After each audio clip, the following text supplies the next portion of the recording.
Hello, আসসালামু আলাইকুম। সবাই কেমন আছেন? আমি ফাতেমা মনি ফ্রম সাউথ আফ্রিকার কেপ টাউন সিটি থেকে এই মুহূর্তে বলছি।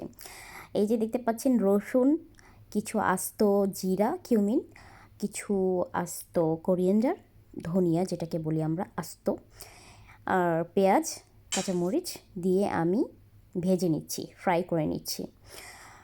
আর গোস্তের কথা নাই বলি, গোস্ত তো সবাই খাচ্ছে। এটা যাও এটা এটা এটা দেখানোর কোনো ইচ্ছে ছিল না, বাট পাশাপাশি যে এটা রান্না করা হচ্ছে সেজন্য একটু ভিডিও ক্লিপ নেওয়া। আচ্ছা, যাই হোক, আমার মূল উদ্দেশ্য হচ্ছে আমার ডাল রান্না দেখানো, কারণ আমার ডালটা অনেকে পছন্দ করে, আমার এক বান্ধবীও পছন্দ করে।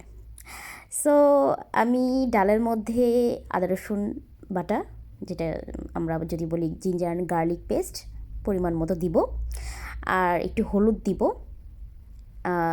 জাস্ট জাস্ট টারমারিক পাউডার দিবেন, হ্যাঁ, হলুদের গুঁড়া যেটাকে বলে, জাস্ট ওটাই দিবেন।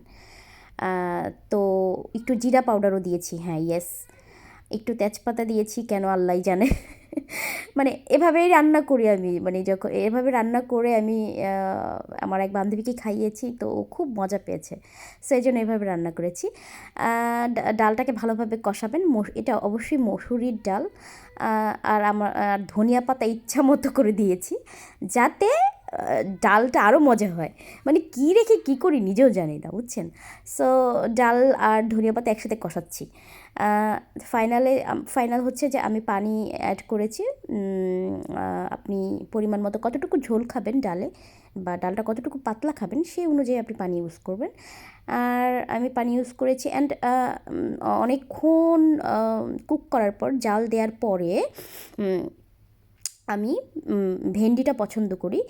মানে বললাম না যে আজকের আমার মূল উদ্দেশ্য হচ্ছে ডাল রান্না দেখানো, সো ভেন্ডিটা ইউজ করেছি আর টমেটো ইউজ করেছি, দেখেন।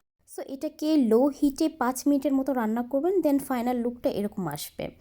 আর সাথে ছিল আমার আরেকটি রেডিমেড মাছের তরকারি, ওটা অনেক আগে রান্না করা হয়েছিল। আজকের মতো ভালো থাকবেন, আল্লাহ হাফেজ, সুস্থ থাকবেন।